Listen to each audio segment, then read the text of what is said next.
America has gone through a lot of changes throughout the many years. Once a dominant powerhouse during and after the Second World War, they would lose all credibility and power after the collapse of the Soviet Union as the European and Asian markets grew massively, forcing the US government to take drastic action. After years of manipulating markets and fighting corrupt wars, America would essentially fall into a huge economic crisis and have its states split up to form their own unique societies with their own rules, with places like Texas turning into the new Republic of Texas, making their own laws and developing their own economy away from anyone else. With more and more states falling, the United States of America would rebrand under different presidents to the new United States of America and would see new policies be put in place to try and make the country great again. By the 2050s up until the 2070s, this new United States of America would be run by the presidency of Rosalind Myers, a corporate executive who wanted to bring the country together one way or another, but mostly by force. But due to some horrific actions that she would put in place, would only go on to divide the country even further. So who is Rosalind Myers? What is her background? What situation was the country in when she became president? And what is her new goal in 2077? Well, in today's video, we will be exploring the background story of this infamous president and try to work out what her future is going into the later half of the 2070s.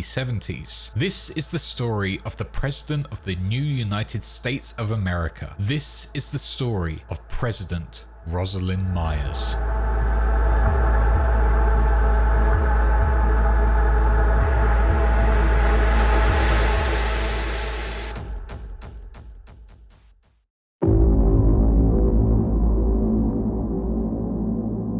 Before Rosalind Myers became president, there had been many that had served before her. In terms of where our timeline diverges from Cyberpunks, George H.W. Bush would be the last of the known presidents before new faces started to take office. However, after Bush's rule, the role of president wasn't exactly something people really wanted to take up. This was all because in the years following Bush up until Rosalind Myers' predecessor, there had been 3 successful assassinations that had taken place, as well as many years of martial law that had been forced on its people. This was all thanks to the actions taken by shadowy figures within the US government who had manipulated the international stock market, artificially raising the US finances and causing a worldwide financial crash. This crash got majorly investigated and the US were found to be responsible for it. Since that point onwards, every president that made it into office had the horrible task of trying to gain back the respect they had lost and try and raise the economy back to a stable level. By the year of 2018, President Blair, the 44th President of America, became incredibly sick whilst in office, rendering him unable to do any work or run the country. In response to this change of circumstances, his Vice President of the time, Elizabeth Kress, would come to office as the acting president until the 14th of April 2019, when President Blair sadly passed away, meaning Kress would be sworn in as the next President of the United States of America.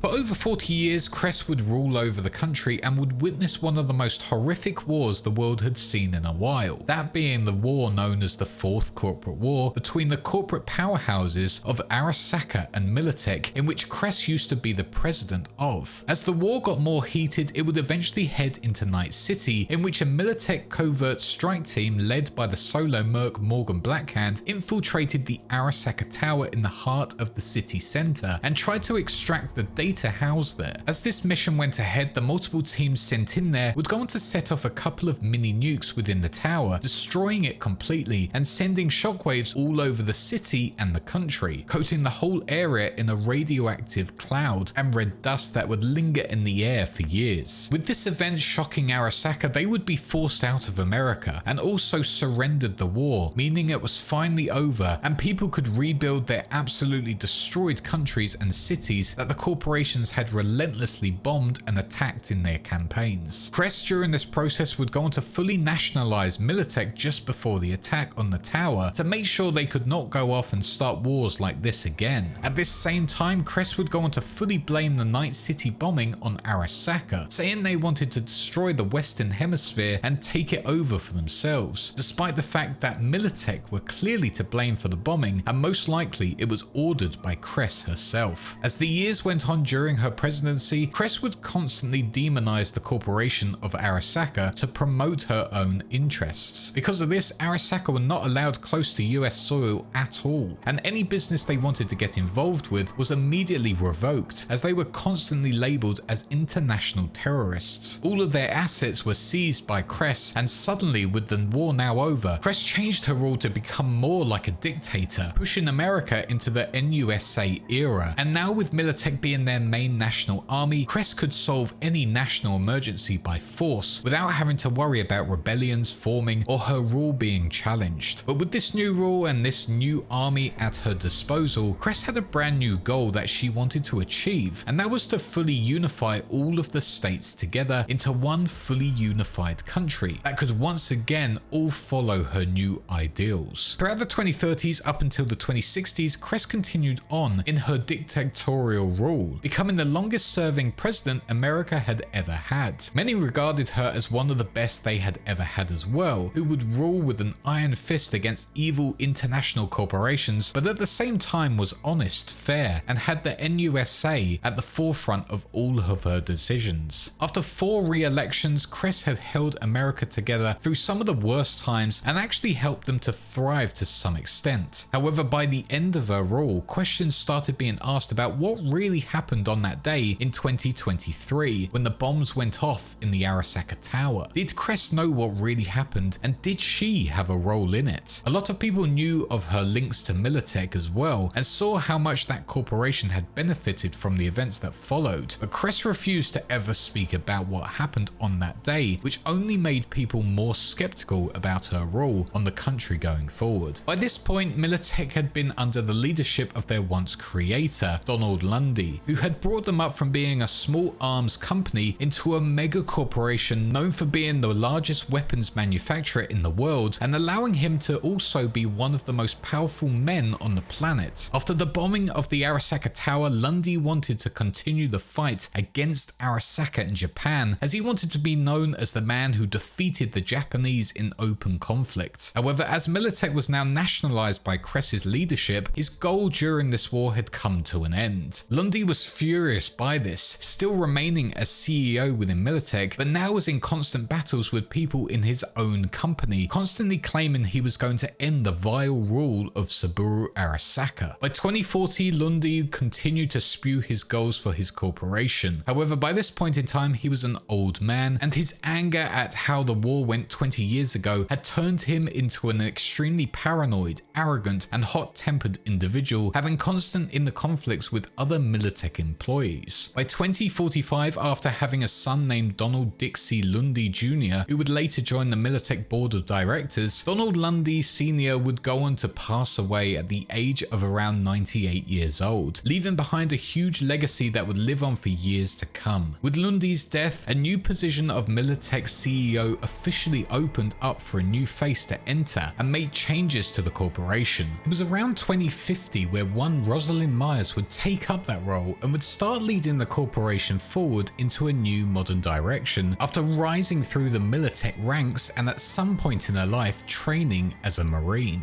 The reason Myers was selected was because she was almost the opposite in character compared to Lundy, described as being the proponent of peace and a distinguished politician. She was the perfect choice for a CEO who could not only help the corporation thrive in the modern era, but also help boost the economy of the NUSA. And with that said, Myers did exactly that, as with her appointment over the decade she ruled as CEO of Militech, she would allow the NUSA's economy to recover rapidly, faster than anyone could have predicted, with a lot of people thanking her interventionist and protectionist stance to rule. Now with a full decade of experience ruling over this nationalized megacorp, it was time for Myers to take a new career move. And with her overwhelming popularity and ruling style, it was becoming quite clear that she was a born leader. And now that President Cress was losing a lot of trust in the public due to her iron fist rule and her hiding of secrets about what had happened in the Arasaka Tower in 2023, Myers was looking like she was the easiest and smartest choice for the new president of the new United States of America.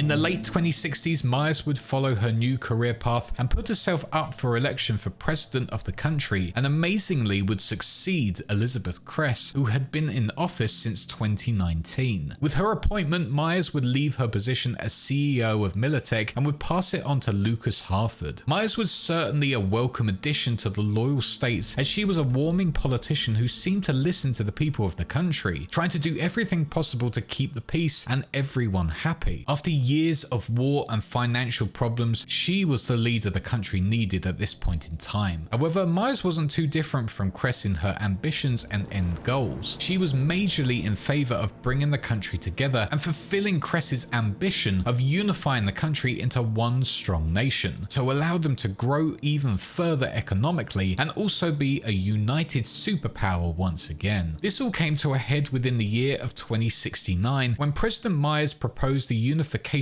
program to extend federal rule over the free states who had broken away from the rule of Washington and made their own laws. Bringing them back into the rule of the federal government would, in Myers' eyes, strengthen the union once again. But this plan did not go down well at all, as you can imagine, with all of the free states seeing it as an attack on their freedom. Unification would not be a positive factor. It was oppression in their eyes, and immediately on their proposal, all of the free states said a solid no to the newly elected president. But Myers did not take no for an answer, and instead brought together the NUSA forces with the nationalized Militech forces, as well as the support of former free states such as Southern California and Utah, to invade the other free states who were opposing unification and to force them into accepting it. Little did President Myers know that with this declaration of war, it would bring the eyes of the exiled Arasaka back onto the Western Hemisphere and force them into taking their own action to help influence the war. Witnessing the NUSA and Militech forces attacking all of the free states, utilizing airstrikes and mass invasions, Arasaka would go on to help finance the free states, sending them some of the most advanced equipment they can manufacture, as well as giving them military advisors to help them in their fight back against the brutal NUSA government. By the midpoint of the war in 2070, however, the NUSA and Militech forces had taken over all of the warring free states apart from two, those being the Republic of Texas and Northern California, where Night City would be housed. For the people of Night City, they were becoming more panicked by the actions of President Myers, who looked like she was not going to stop at any point until she got what she wanted, and she only had Texas and North California left. With an attack almost imminent, the people of Night City started leaving in their droves to try and find a new place to live away from the war. However, they would not be so lucky, as all borders would be closed to them, and for the corporations, they would also leave in their droves as well, believing that Myers' presidency would absolutely destroy their plans for Night City and it being a capitalistic utopia. With the corporations removing all funding from the city, the underdevelopment area of the Pacifica district, which was set out to be a wealthy person's dream holiday spot, turned into a wasteland with no investment being pumped into it at all. This would turn into what was known as a combat zone, completely run by gangs with no law and order, meaning violence was rampant on the streets, with hundreds of homeless individuals moving into it, knowing that no one could control the way that they lived. Areas such as Dogtown would be renowned for being hostile places ruled by gangs who looked out for their own and absolutely hated anyone that was a corpo. And if anyone were to go against their way of doing things, that individual or rival group would feel their wrath and would probably end up in the ocean in a body bag. In an attempt to make it so the corporations stayed within Night City and survived the attack from the inevitable NUSA and Militech forces sent by President Myers, the mayor of the time, Lucius Rhine, asked for the assistance of the exiled Arasaka, who had been financing the free states anyway during the war. Answering the call, Arasaka would turn up and force President Myers' hands. She realized that if she were to continue on with the attack, it would just lead to yet another grand-scale war against Japan and Arasaka, which would be devastating for the country's economy and would probably bring about the destruction of many countries once again. Knowing there was no way to move forward in her unification goal at this point, President Myers agreed to a ceasefire and called for peace talks with all of the parties involved. Meeting everyone in a neutral area, the Treaty of Unification would be signed as the Unification War came to an official end, with the NUSA not being fully successful in annexing the free states under the NUSA banner. manner. However, it did force them into more of a union with the government, allowing them to be part of elections and national decisions. That was all apart from Night City and the Republic of Texas, who remained completely neutral, as well as being their own thing away from anyone's control. In the end, the war came to an end with Arasaka being able to do business once again within America, and with all parties claiming they had won the war. But realistically, the only one to gain anything was Night City, who had become a fully international city and gained the financial influx of Arasaka investment. With that said, however, some Militech forces were left behind within Night City with all of their equipment and chose to move into the abandoned Pacifica combat area to live there and create their own community. Most of these Militech members would set up within Dogtown, but found themselves in regular conflict with the gangs there who absolutely hated anyone from a corporation. But thanks to their training, they would be able to fend for themselves. But who knows what they were up to within this part of Night City? But no doubt President Myers has people on the inside there trying to fulfill her role of bringing this city into her unified nation, even though the war was at an end. As the year of 2077 came about, President Rosalind Myers' popularity was at an all-time low because of the events of the Unification War. Despite that, she was in fact within her third term as president. However, many viewed her as a corrupt, corporate-backed fascist with imperialistic delusions. A lot of people still argued for Myers, stating that under her presidency, they had never been in a better position, drawing attention to Night City in particular, stating that their crime rate there was double what they were getting in NUSA territory, all thanks to the way Myers dealt with crime. This must have played some influence in Myers' decision making, as she began to pitch the idea of Militech forces becoming the main police force within Night City to make sure all of these criminals be brought to justice. However, the head of the NCPD outright refused Militech involvement, knowing full well that she only wanted to control Night City and bring it into NUSA control. President Myers didn't help herself within this year, as she would continue on her warpath, ordering the bombing of Texan air bases within Wellington and El Paso. This wasn't unprovoked, however, as just before this event, the NUSA had been victim to suicide bombings from Texas loyalists within the New Mexico and Oklahoma bases. With both of these events taking place, it seemed almost certain that the Republic of Texas and the NUSA were going back to war once again with one another. However, how that would affect the Unification Treaty, no one really knows yet. But with that said, President Myers could argue that it was Texas that were the ones who broke the treaty and needed to be punished for it. Around that same time, Myers would also go on to acknowledge within a public statement the huge flow of refugees that were coming into the NUSA land, reportedly flooding in from the Netherlands in Europe. This political statement was clearly a move to try and prove to those remaining free states, as well as the EEC, that the NUSA is the best place to live in the world, and even people from Europe were prepared to up and leave to live in the prosperous NUSA. Whether this fact was actually true, once again, no one really knows, but it certainly was a good tactic nonetheless. By the early part of this year, Saburo Arasaka, the owner of Arasaka Corporation, was horribly killed by his own son in Yorinobu's penthouse at Kongbeki Plaza. News quickly surfaced everywhere about this murder, with allegations spreading everywhere about who did it, with none of them pointing towards Saburo's own bloodline. President Myers quickly got onto the defensive, as Militech were outright accused of organizing their own operation to take him out, as this would not be the first time Militech did something behind the people's backs to limit the competition. Myers, however, was adamant that Militech had no involvement with Saburo Arasaka's death, stating that all claims that they were involved were completely unfounded and irresponsible, making it seem like people were trying to start a new war between the NUS and Japan. With that said, Myers would go on to state that in the past they would regularly tell Saburo that he was not omnipotent, and that if necessary she would not hesitate to teach his successor, Yorinobu Arasaka, the same lesson. Despite following and respecting the Unification Treaty, the NUSA and Militech would not hesitate in taking action if Arasaka so much as lifts a little finger and points it at Militech, blaming them for everything. If they did, they would feel the full force of the NUSA military. Luckily for everyone, nothing happened between the two parties, and for a time things settled down, as the death of Saburo was not questioned as much anymore, with the family just focusing on honoring their deceased father. For President Myers, she would go on to attend a Federalist Party convention within that same year, making making the claim that she would continue working hard in her role to make sure she secures that 4th term in office, to maybe one day match and surpass Elizabeth Cress's record of longest serving president. The campaign slogan for this 4th term would be following a similar yet harrowing idea for many, with it reading "A return to unity," showing that her goal to strengthen the country was still there, truly pushing the limits of what was acceptable within the treaty everyone signed within North America. As tension was rising to new heights, a young merc named V was desperately looking for a solution to their problem. This merc didn't have long to live, as an engram was destroying them from the inside, taking over all of their brain functions. Looking for a solution, they would encounter Saburo Arasaka's daughter, who would give them a lifeline and a way out of death. As the two met up, an engram of the dead Saburo Arasaka that was stored on a data shard would speak to V, explaining to them everything about the relic, the engram, and the Soul Killer program, and how they had unfortunately become a part of this whole process. Together with V's help, Saburo could use this whole process to expose his son, and also use his body to come back into existence to rule Arasaka Corporation once again. As the meeting went ahead in the boardroom, Saburo's engram would take over Yorinobu's consciousness, allowing Saburo to repair all of the damages done to his beloved corporation and bring it back to his full control. Hearing about Saburo's return to power, Myers was furious, stating that he could not regain power of Arasaka as it broke every international law possible. Tensions rose once again between the two for months on end, with Arasaka and Militech almost coming to blows multiple times. However, soon after, the two of Saburo and Myers met together for the first time in years to start laying down the foundations to make sure that there will always be peace amongst the two mega corporations of Arasaka and Militech. With this signing, there would be a guarantee that there would be no more war for the people of the world, but who knows how long that treaty would truly last. With this agreement though, it's no doubt it would have most likely been a huge boost for President Myers' political campaign, and securing peace would most likely also help her secure that precious 4th term in office. Just before all of that event, however, another tale would take place for President Myers when she was flying back from her duties. As she took off with her Space Force 1 ship, it would go on to be shot down just overhead of Night City, more specifically the area of Dogtown in Night City, leaving her in the middle of a lawless place needing evac immediately whilst gangs, ex-Militech soldiers and presidential aides fight it out on the devastated part of Pacifica. President Myers was lucky enough to survive, but this whole incident would go on to trigger a power struggle between all of the factions living there, with word going out about the crash by the ruler of Dogtown known as Colonel Hanson. It would be down to the merc of V once again to seek out President Myers and come to her aid through the guidance of an AI known as Songbird, with Songbird promising V that if they were to get the president out of this situation taking place in Dogtown, she could help save V from dying of a horrible fate and live a long and prosperous life. But who knows what President Myers is really playing at, what secrets she is keeping there, why she was flying over Night City, and what caused the crash in the first place. Will there be legendary figures there doing her bidding behind V's back, or will they help them? And will this be the start of a new war within Night City as a whole? Sadly, that will have to be a story for another day. But for now, this has been the story of the President of the new United States of America. This has been the story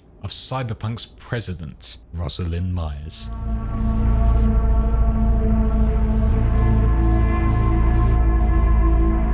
I want to say a huge thank you for watching this video, and let me know what you thought of the Phantom Liberty trailer. I personally cannot wait to explore more of this dodgy politician, as well as the Dogtown area of the Pacifica combat zone. It really does look special, and it seems like it's going to be an awesome resurgence for Cyberpunk. Also, I want to say a massive thank you for getting this channel to 100,000 subscribers. I never expected to get to this level of subscribers, and I cannot thank you enough, and that especially applies to my patrons, who have really been nothing short of amazing. Those being my small fishes, my big fishes, Anthony, Arto Krem, Christopher, Greg, and Last Persona User, my YouTube channel Wise Ones, Video Game Player 75, Ico the Wolf, Sith Lord 906, A Frosty Vodka, Tomb of Ash, and Fiery Italian, my Sharks Jason X117 and Wow Such Gaming, and my Megalodons Chernobyl Stalker, Hazy Thoughts, Rhodacy, and Sinus. But that is all for now. Thank you for watching again, and if you want more lore videos, check out my playlist below. below. Use my G Fuel link and code WiseFishYT for up to 30% off of your orders. And please do like, comment, and subscribe to help get these videos out there. And with all of that said, I shall see you all in the next one. Cheers.